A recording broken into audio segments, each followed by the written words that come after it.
ಕೀರ್ತಿಯವ್ರನ್ನ ಇದರಲ್ಲಿ ಇನ್ಕ್ಲೂಡ್ ಮಾಡ್ಕೋಬೇಕು sir. Madam ಇಲ್ಲಿ ಒಂದು ವಿಚಾರ ಬರುತ್ತೆ. ಸಾಮಾನ್ಯ ಜನ ಯಾವುದೋ ಶಾಪಿಂಗ್ ಮಾಲಿಗೆ ಹೋಗ್ತಾರೆ, ಖರೀದಿ ಮಾಡ್ತಾರೆ, ಮೊಟ್ಟೆ ಖರೀದಿ ಮಾಡ್ತಾರೆ. ಅಂದರೆ ಡಿ ಮಾರ್ಟಿಗೋ ಇನ್ನೊಂದು ಕಡೆಗೋ ಎಲ್ಲಿಗೋ ಹೋಗಿ ಖರೀದಿ ಮಾಡ್ಕೊಂಡು ಬರ್ತಾರೆ, ಅಂಗಡಿಗೆ ಹೋಗಿ ತೊಗೊಂಡ್ಬರ್ತಾರೆ. ಇದರಲ್ಲಿ ಯಾವುದು ಸೇಫು ಯಾವುದು ಅನ್ಸೇಫು ಅವ್ರಿಗೆ ಗೊತ್ತಾಗಲ್ಲ. ಅದು ಅವ್ರು ಅದನ್ನು ತಗೊಂಡು ಲ್ಯಾಬಿಗೆ ಕಳಿಸಿ ಲ್ಯಾಬ್ ರಿಪೋರ್ಟ್ ತಗೊಂಡು ಬಂದು ತಿನ್ನಕ್ಕಂತೂ ಸಾಧ್ಯ ಇಲ್ಲ. ಸೊ ಹೇಗೆ ನಾವು ಖರೀದಿ ಮಾಡುವಾಗ ಮುನ್ನೆಚ್ಚರಿಕೆ ಹೆಂಗೆ ತಗೊಳ್ಳೋದು? ಮುನ್ನೆಚ್ಚರಿಕೆ ಅಂದರೆ ನೀವು ಯಾವುದೇ ಮಾಲ್ ಅಂತ ನೀವು ಮೆನ್ಷನ್ ಮಾಡಿದ್ರಿ, ಅವಾಗ ಅದು ಪ್ಯಾಕ್ ಆಗಿರುತ್ತೆ, ಅದ್ರ ಮೇಲೆ FSSAI ಇರುತ್ತೆ ಸರ್ಟಿಫಿಕೇಷನ್, ISI ಇರುತ್ತೆ. ಅಷ್ಟೇ ಅಲ್ಲ, ಬೆಸ್ಟ್ ಬಿಫೋರ್ ಯೂಸ್ ಅಂತ ಇರುತ್ತೆ. ಯಾವುದೇ ಒಂದು ಕೋಳಿ ಮೊಟ್ಟೆ ಇಟ್ಟ ನಂತರ ಒಂದು 12ರಿಂದ 15 ದಿನದೊಳಗಡೆ ಅದನ್ನ ಯೂಟಿಲೈಸ್ ಮಾಡಿ ತಿಂದು ಮುಗಿಸ್ಬೇಕು. ಅದನ್ನ ಲಾಂಗ್ ಶೆಲ್ಫ್ ಲೈಫ್ ಇಟ್ಟಾಗ ಖಂಡಿತವಾಗೂ ಅದು ಹಾಳಾಗ್ತಾ ಹೋಗುತ್ತೆ. ಅಷ್ಟೇ ಅಲ್ಲ, ಈ ಮೊಟ್ಟೆನ ಯಾವುದು ಸುರಕ್ಷತೆ, ಈಗ ಮನೆಗೆ ತಂದ್ಮೇಲೆ ಸಿಂಪಲ್ ಟೆಸ್ಟ್ಗಳಿದಾವೆ. ಅಂದರೆ ಫ್ಲೋಟಿಂಗ್ ಟೆಸ್ಟ್, ಕ್ರ್ಯಾಕ್ ಟೆಸ್ಟ್ ಅಂತ. ಸೊ ಕಣ್ಣಿಗೆ ಕಾಣುವಂಥ ಟೆಸ್ಟ್ಗಳದು. ನೀವೀಗ ಮೊಟ್ಟೆನ ತಗೊಂಡು ನೀರಿನ ಪಾತ್ರೆನಲ್ಲಿ ಹಾಕದೆ ಬೇಯಿಸೋಕ್ಕಿಂತ ಮುಂಚೆ ಹಾಕಿದಾಗ ಕೆಲವೊಂದು ಫ್ಲೋಟ್ ಆಗ್ತವೆ. ಅಂಥದ್ದು ಹಳೆಯ ಮೊಟ್ಟೆ ಅಂತ ಕನ್ಸಿಡರ್ ಮಾಡಿ ಅದನ್ನ ಯೂಸೇ ಮಾಡಬೇಡಿ.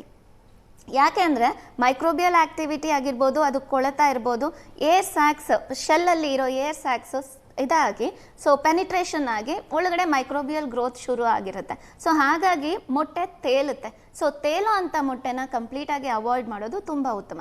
ಕೆಳಗಡೆ ಸಿಂಕ್ ಆಗಿರೋ ಮೊಟ್ಟೆನ ಯೂಸ್ ಮಾಡಿ, ಯಾವುದೇ ತೊಂದರೆ ಇರಲ್ಲ. ಅಷ್ಟೇ ಅಲ್ಲ, ಈಗ ಮೊಟ್ಟೆ ತಂದಿರ್ತೀವಿ, ಅದ್ರ ಮೇಲೆ ಫೀಕಲ್ಸ್ ಎಲ್ಲ ಇರುತ್ತೆ. ಈ ಫಾರ್ಮ್ನಲ್ಲಿ ಕ್ಲೀನಾಗಿ ವಾಶ್ ಮಾಡಿ ತೊಳೆದು ಕೊಟ್ಟಿಲ್ಲ ಅಂತ ಅಂದರೆ ಪ್ಯಾಕ್ ಆಗಿರೋ ಮೊಟ್ಟೆಗಳೆಲ್ಲ ತುಂಬ ಫ್ರೆಶ್ಶಾಗಿ ಕಾಣ್ತಾ ಇರ್ತವೆ. ಆದರೆ ಕ್ರ್ಯಾಕ್ಸ್ ಏನಾದರೂ ಇತ್ತು ಅಂದರೆ, ಸಣ್ಣದಾಗಿ ಕ್ರ್ಯಾಕ್ ಏನಾದರೂ ಇತ್ತು ಅಂದರೆ ಖಂಡಿತ ಅಂಥ ಮೊಟ್ಟೆಗಳನ್ನ ಅವಾಯ್ಡ್ ಮಾಡಬೇಕು. ಅಷ್ಟೇ ಅಲ್ಲ, ಫೀಕಲ್ ಅಂಶಗಳೇನಾದರೂ ಕಂಡು ಬಂದರೆ ಅದನ್ನು ಉಪ್ಪು ನೀರಲ್ಲಿ ವಾಶ್ ಮಾಡಿ, ಒಂದು ಸ್ವಲ್ಪ ಬಿಸಿ ನೀರಲ್ಲೂ ಕೂಡ ವಾಶ್ ಮಾಡಿ ನಂತರ ಅದನ್ನ ಬೇಯಿಸಿ ತಿನ್ನೋದು, ಇಲ್ಲ ಅದರಿಂದ ಯಾವುದೇ ಆಹಾರ ಮಾಡ್ಕೊಂಡು ತಿನ್ನೋದು ಉತ್ತಮ. ಈ 3 ಸಿಂಪಲ್ ಟೆಸ್ಟ್ ಆಹಾರ ತಜ್ಞರಾಗಿರೋದ್ರಿಂದ ಕೇಳ್ತಾ ಇದ್ದೀನಿ, ಮೊಟ್ಟೆಯನ್ನು ಬೇಯಿಸಿದ ನಂತರ ಇದು ಸರಿ ಇದೆಯಾ ಸರಿ ಇಲ್ವಾ ಅಂತ ಹೆಂಗೆ ಗೊತ್ತಾಗುತ್ತೆ? ಯಾಕಂತಂದ್ರೆ ಕೆಲವು ಆರೆಂಜ್ ಕಲರ್ ಇರುತ್ತೆ, ಕೆಲವು ಯೆಲ್ಲೋ ಕಲರ್ ಇರುತ್ತೆ. ಒಂದು ಹಳೆ ಮೊಟ್ಟೆಗಳನ್ನ ನಾವು ಈಸಿಯಾಗಿ ನೋಡ್ಬೋದು. ಹಳೆ ತುಂಬ ದಿನ ಆಗಿರುತ್ತೆ ಇಟ್ಟು, ಅದನ್ನು ನಾವೇನಾದ್ರು ತಂದು ಬೇಯಿಸಿದಾಗ ಅದು ಒಡ್ಕೊಂಬಿಡುತ್ತೆ. ಕ್ರ್ಯಾಕ್ ಏನಾದರೂ ಇದ್ದರೆ ಅದು ಒಡ್ಕೊಂಬಿಡುತ್ತೆ. ಮೊಟ್ಟೆ ಒಡೆದೋಯ್ತು, ಒಂದಷ್ಟು ಲೀಕ್ ಆಗ್ತಾ ಇದೆ ಅಂತ ಅನ್ಸುತ್ತಲ್ಲ, ಮೊಟ್ಟೆ ಹೊಡಿಬಾರ್ದು. ಅಷ್ಟೇ ಅಲ್ಲ, ಮೊಟ್ಟೆ ಇನ್ನೊಂದು ಕಾರಣಕ್ಕೂ ಹೊಡೆಯುತ್ತೆ. ಹೈ ಫ್ಲೇಮಲ್ಲಿ ಇಟ್ಟು ನೀವು ಕುದಿಸಿದ್ರೆ ಅವಾಗೂ ಹೊಡೆದೋಗುತ್ತೆ. ಸೊ ಮೊಟ್ಟೆನ ಯಾವಾಗಲೂ ಸಣ್ಣ ಉರಿ, ಲೋ ಮೀಡಿಯಂ ಫ್ಲೇಮಲ್ಲಿ ಇಟ್ಟು ಬೇಯಿಸ್ಬೇಕು. 10ರಿಂದ 15 ನಿಮಿಷ 12 ನಿಮಿಷದೊಳಗಡೆ ಮೊಟ್ಟೆ ತಾನ ಕ್ಲೀನಾಗಿ ಯೋಕ್ ಸಮೇತ ಬೇಯುತ್ತೆ.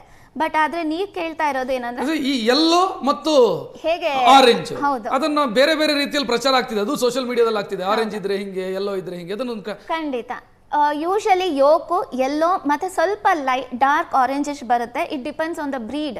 ಅದು ಕೆಲವೊಂದು ಬ್ರೀಡ್ ಇರ್ತವೆ. ಸೊ ಆ ಬ್ರೀಡ್ಗೆ ತಕ್ಕನಾಗಿ ಯೆಲ್ಲೋ ಯೋಕ್ ಕಲರ್ ಚೇಂಜ್ ಆಗುತ್ತೆ. ಬಟ್ ನೀವು ಯಾವುದೇ ಮೊಟ್ಟೆನ ತೊಗೊಂಡು ಬೇಯಿಸಿದಾಗ ಅದು ಲಾಂಗ್ ಶೆಲ್ಫ್ ಲೈಫ್ ಆಗಿ ಅದು ತಿನ್ನಲಿಕ್ಕೆ ಯೋಗ್ಯ ಅಲ್ಲ ಅಂತ ನಮಗೆ ಗೊತ್ತಾಗ್ಬಿಡುತ್ತೆ. ಬೇಯಿಸಿದ ತಕ್ಷಣ ಬೇಯಿಸಿದಾಗ ಅದು ಒಂದು ಸ್ವಲ್ಪ ಸ್ಮೆಲ್ ಬರುತ್ತೆ. ನೀವು ಶೆಲ್ನ ಪೀಲ್ ಮಾಡಿದಾಗ ಆ ಸ್ಮೆಲ್ ಏನಿದೆ ಅದು ತುಂಬ ಡಿಫ್ರೆಂಟ್ ಆಗಿರುತ್ತೆ. ಆ ಸ್ಮೆಲ್ಲಿಂದನೇ ನಮ್ಗೆ ಗೊತ್ತಾಗುತ್ತೆ ಇದು ತುಂಬ ದಿನ ಆಗಿದೆ, ಈ ಮೊಟ್ಟೆ ಯೂಸ್ ಮಾಡೋದು ಬೇಡ. ಅಷ್ಟೆಲ್ಲ ನೀವು ಮೊಟ್ಟೆನ ಮುರಿದಾಗ ಆ ಯೋಕು ಒಂದಷ್ಟು ಪರ್ಪಲಿಶ್, ಒಂದು ಲೈಟ್ ಪರ್ಪಲ್ ಕಲರ್ ಬಂದ್ಬಿಟ್ಟಿರುತ್ತೆ. ಸೊ ಅಂಥದನ್ನು ಸ್ವಲ್ಪ ಅವಾಯ್ಡ್ ಮಾಡಿದ್ರೆ ಖಂಡಿತವಾಗೂ ಒಂದಷ್ಟು ಹೊಟ್ಟೆಗೆ ಇರಿಟಬಿಲಿಟಿ ಕಂಡೀಷನ್ಸ್ನ ನಾವು ಅವಾಯ್ಡ್ ಮಾಡ್ಕೊಳ್ಬೋದು. ಮಾತನಾಡೋಣ.